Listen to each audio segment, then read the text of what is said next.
시청자 여러분 안녕하세요. 하태민 주식TV입니다. 자, 오늘은 5분 만에 주식으로 돈 벌기 이런 세 번째 시간 레고캠 바이오를 한번 살펴보도록 하겠습니다. 그래서 레고캠 바이오는요, 여러분 참 바이오는 다 어렵습니다. 그래서 5분만 제 리포트 한번 읽어보시고 그 다음에 유튜브 방송 들으시면요 금방 이해가 되실 겁니다. 그래서 항상 여러분 참 5분만 시간 내서 기업 내용을 제발 알고 주식 투자에 나서십시오. 차트나 보고 그래서 기업 내용도 하나도 모르고 장님 코끼리 만지기듯이 투자하시지 마시고 하라는 의미에서 제가 카페를 만들어서 네이버에서 하태민 치시면 다 나옵니다. 하태민 치면요. 자, 레고캠 바이오 기업 내용을 한번 설명을 드릴게요. 바이오는 참 개인들한테 어려운 곳인데요. 그래서 제가 유튜브까지 합니다. 글만 하면 또 어려우시거든요. 그래서 레고캠 바이오의 가장 큰 특징은 작년에도 마일스톤으로 가지고 흑자가 났고요. 2020년도 그럴 것 같습니다. 최근에 무상증자 100%에서 자본금이 118억이 됐는데 이거는 조금 아쉽다 싶습니다. 이렇게까지 안 해도 될 뻔했는데 한 50%만 무상증자 했으면 좋았을 걸. 아쉽지만 저에게는 긍정적 대응입니다. 자, 여러분한테 이 회사는 두 가지 강점을 가지고 있는데요. LG 생명과학 출신들이 한 겁니다. 그래서 이 회사의 가장 큰 장점은 지금까지 누적으로 7개, 총 2조에 달하는 기술 이전 계약을 맺었다. 라이센스 아웃을 했는데요. 최다일 겁니다. 최다. 그리고 여기서 번 돈으로 흑자가 난다는 겁니다. 뭐 하는 회사인지 설명을 드릴게요. 여기 대표 김용주 박사는 옛날에 세파게, 항생제입니다. 항생제, 세파게. 퀴놀론계, 팩티브 상당히 괜찮은 걸로 당시에는 됐는데요. 문제는 이 항생제는요, 하나만 해가지고 안 됩니다. 항생제는 요즘은 박테리아들이 내성이 생겼기 때문에 하나만 써서 잘 안 됩니다. 그래서 세파게도 하고 퀴놀론계도 하고 페니실린계도 하고 이렇게 쭉 해야 칵테일 옆으로 돌아가면서 하나만 가지고는 그때는 좀 팔기가 힘들었습니다. 어쨌거나 그때 상당히 이 팩티브 자체는 의미가 있었다. 어쨌거나 뭔가 예전에 뭔가 해본 분이다 하는 거고요. 두 가지인데요. 하나는 ADC. 이게 지금 굉장히 핫한 분야입니다. ADC가 굉장히 핫한 분야인데요. ADC가 뭡니까? 하면 안티바디 항체에다가 드러그를 딸랑딸랑 한주게 됐다는 겁니다. 그래서 항체가 있으면요. 여기에다가 이렇게 드러그, 이게 이제 소위 말하는 톡신입니다. 톡신. 아주 독한 항암제죠, 항암제. 여기가 이제 항체고요. 그래서 이 회사는 장점이 뭐냐, 요 딸랑딸랑 이 링크입니다. 링크. 이걸 잘 붙여서 뭐냐, 얘가 항체가 딱 암세포에 안내를 하면 그때 탁 링크가 탁 끊겨서 톡신이 탁 암세포를 공격하는 정밀 타격. 이렇게 봐야 되겠습니다. 일종의 표적 항암제라 볼 수가 있겠죠. 그래서 이 링크가 적당히 가서 딱 그 암세포가 딱 끊겨야지. 엉뚱한 세포에서 딱 끊겨버리면 엉뚱한 세포들을 박살내버리니까 후유증이 엄청 심하겠죠. 그래서 이 회사는 링크 기술하고 톡신 기술 두 개가 굉장히 좀 뛰어나다 하는 겁니다. 자, 그래서 이쪽이 지금 아주 핫합니다. 뭐냐? 아스트라제네카 작년 3월에 일본은 다이치 3교 당 69억 달러 사상 최대 규모로 했고 계약금만 12억 5천만 달러 계약금만 한 1조 한 6, 7천억 받았네요. 일본 다이치 3교가 ADC가 그만큼 핫한 분야입니다. 신약이 나온죠. 그래서 ADC를 한다 그러면요 일단 프리미엄 좀 줘야 됩니다. 그래서 이 회사는 링크가 이미 2번 상 받았죠. 2018년, 2019년에도 받았을 겁니다. 그래서 이 정도 받을 정도로 링크 기술이 인정받는다는 거고요. 톡신은 뭐냐? 톡신이 항암제는 여러분 아시죠? 아주 강력하지 않습니까? 지독하지 않습니까? 그래서 이거는 정상 혈중이나 정상 대포는 비활성화 유지하다가 암세포에서만 활성화하게끔 했다. 그래서 톡신 경쟁력도 확보했다. 이게 이제 포인트입니다. 그래서 ADC 부분이 상당히 기대가 크다. 그래서 이거는 한다 계약하면 아주 큰 건으로 됩니다. 그 다음에 레고 케미스트리, 이건 합성화학, 우리가 일반적으로 아시는 케미칼 약품입니다. 자, 두 가지 부분을 다 하는데요. 둘 다 성과를 내고 있습니다. 하나도 내기도 어려운데, 그래서 대표적인 게 허셉틴, 예전에 중국의 포순 파마, 푸싱 제약이라고 하죠. 포순 대학에 했는데요. 기술 이전 라이센스 아웃을 초기화했습니다. 1800만 달러 2015년에 했습니다. 그래서 이제 임상 들어가 가지고 내년 상반기에 고형암이라 하는 거는 솔리드입니다. 솔리드. 고형암이라는 거는요. 그러니까 리퀴드에 대응하는 개념이죠. 리퀴드는 혈액암이잖아요. 혈액암이 아닌 것들, 덩어리들. 그래서 내년 1분기에 데이터가 나오면 첫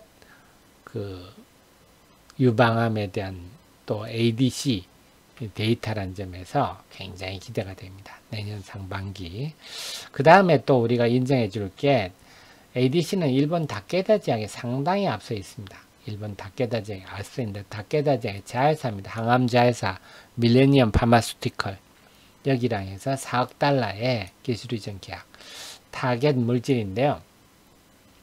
이건 정확하게 말하면 링크입니다. 링크 기술. 그래서 말씀드렸죠. 항체에다가 톡신에 따른 요게 링크가 중요하다 그랬지 않습니까? 그래서 세종에 대해서 이 링크 기술을 하는 조건으로 해서 4억 달러. 그러니까 다케다가 인정했다.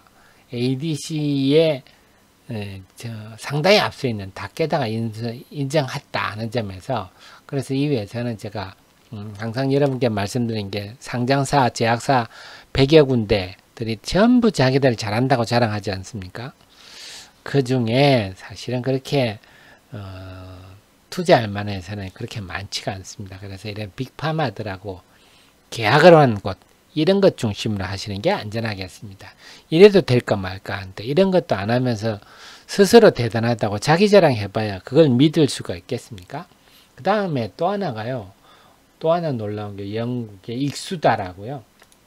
올 4월, 5월에 익수다와 링크와 톡신 기술 요거 이전 계약했고요. 그 다음 항암신약 후보물질 요거는 뭐냐면요. 아까 말씀 항체가 있고 링크가 있고 톡신이 있다 그랬는데 항체는 이 집이 좀 약합니다. 그래서 항체는 어디냐? 스위스의 노브 이뮨이 항체는 스위스 노브 이뮨이 했고 링크와 톡신 요거는 레고케미 한 이런 거가 되겠습니다. 그래서 요게 지금 이번에 계약한 겁니다. 그래서 여기 또 2억 2,700만 달러, 앞에가 4억 달러. 또 한 7억 달러짜리 또 했죠. 그래서 충분히 ADC 쪽은 지금 뭔가 지금 일들이 벌어지고 있습니다. 큰 일이 한번 또 벌어질 것 같은데요. 그 다음에 합성 케미칼 쪽은 제일 유명한 게 BBT877 브릿지바이오죠. 브릿지바이오의 특발성 폐섬유 치료제. 브릿지바이오가 원래 이걸 갖다가 브릿지바이오에 넘겨주고 요게 이제 독일의 베링거 인겔하임에 기술 이전됐죠. 반띵입니다. 자, 특발성 폐섬유증이라는 게 섬유라는 게 뭔 말이냐면 의학에서 말하는 섬유는요 굳는다 하는 뜻입니다. 그래서 우리 피부에 상처가 나고 아물고 이러면 딱딱해지잖아요. 그런 것처럼 우리 기도에 폐와 연결되는 이 부드러운 부분이 있는데 이 부분이 자꾸 염증이 생겼다가 아물다가 이런 자꾸 딱딱해 폐활량이 줄어들어가 이로 사망하는 아직 원인을 잘 모릅니다. 그런데 이 집은 보니까 이게 특발성 폐섬유증 환자분이가 대출에 오토택실이 많더라. 이걸 발견해 가지고요. 오토택실을 막으면 되겠지. 요렇게 지금 그래 특발성 폐섬유증은요. 이 오토택신이 굉장히 주목을 받고 있습니다. 그래서 11억 4,500만 유로 한 1조 5천억의 기술이전 계약이 됐죠. 계약금은 받았습니다. 그래서 작년에 265억 받아서 작년에 석자하는데 굉장히 큰 역할을 했고요. 그 다음에 일상 50억도 마일스톤 50억도 받았습니다. 근데 요게 이제 이번에 브릿지바이오 IR 하면서 말을 잘못했다고요. 그래서 이상이 예정보다 지연되고 있다 이런 표현을 써가지고 이게 많은 의문을 낳아버렸죠. 참 말 조심해야 되는데 지연이란 게 어디? 그 지연은 브릿지바이오가 할 얘기가 아니죠. 그거는 베링거 인겔하임이 지연된다 하면 지연되는 거고, 돈 주고 계약금을 500억이나 주고 들고 간 사람이 여전히 알아서 할까요? 왜 돈 받은 사람이 뭐 지연이고 이런 말할 게 아닌데. 그래서 지금 제일 빠른 게 오스코텍 레이저 티닙을 지금 얀센바이오텍이 제일 빨리 하고 있는데요. 그게 1년 8개월이거든요. 계약하고 1년 8개월 만에 이제 시작하는 건데요.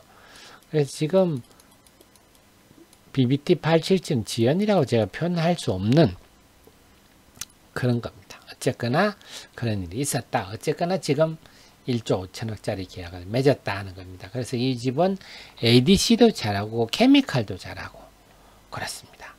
그래서 나머지 내용들은 여러분들이 한번 읽어보십시오. 다제내선 계렉치로제는 사실 큐리언트가 지금 가장 좀 앞서 있는 부분이죠. 상장사 중에 큐리언트. 자, 그 다음에 항응혈제 뭐 이런 것들입니다. 그래서 최근에 100% 무상증자를 해서 자본금이 118억이 됐고요. 그래서 작년에 이어서 올해도 마일스톤을 가지고 로열티 받고 마일스톤을 가지고 계약금 받고 마일스톤을 가지고 흑자가 난다. 이게 이 회사의 포인트가 되겠습니다. 그래서 다시 한번 정리를 하면요. 결국 이 회사의 가장 전 돋보이는 점은 사실은 ADC입니다. 그래서 ADC를 거의 지금 뭐 세계적 수준이다 이렇게 해도 이 회사는 과언이 아닐 것 같아서 이 회사는 말씀드렸듯이 69억 달러짜리 계약들이 막 벌어지는 시장에 이 부분에서 제일 선두권이다 한다면 충분히 프리미엄을 누려야 되겠죠. 아, 이런 회사군요. 레고캠 바이오가. 자, 제가 설명드리니까 여러분 좀 이해가 가시죠? 그래서 레고캠 바이오가 무상증자하고 때를 잘 못 만났죠. 바이오가 안 좋으면서 쭉 밀렸는데요. 최근에 다시 7월 17일부터 기관이 다시 사고 있습니다. 의미가 있습니다. 그래서 의미는 여기서 이제 바닥을 찍었다 이런 의미가 되겠습니다. 그러면 앞으로 어떻게 될까요? 뭐 당연히 기관에 달려 있겠죠. 기관이 어떻게 하느냐에 달려 있지만 1차적으로는 뭐 한 앞에 했던 한 6만 원대 정도를 보수적으로 1차적 목표로 잡을 수도 있겠고, 또 하반기에 추가적으로 또 기술 이전 계약이 예상되고 있어서 사실 레고캠 바이오는 좀 중기 관점에서 대응하는 게 오히려 훨씬 투자 결과가 나을 성격의 종목입니다. 그래서 이제 무상증자 후유증은 7월 7일 날 상장됐거든요. 무상증자 물량이.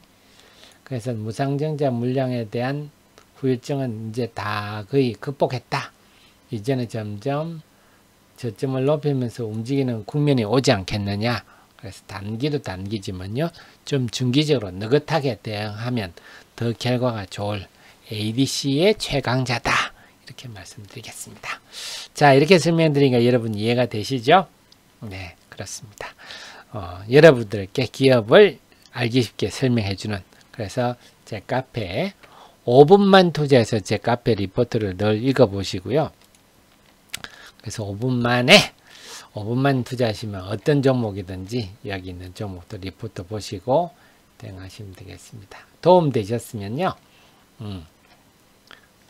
그 좋아요 꼭 눌러주시고요. 자, 지금까지 개인 투자자들의 개인 투자자들의 지팡이 브레인 하태민 주식TV였습니다. 고맙습니다.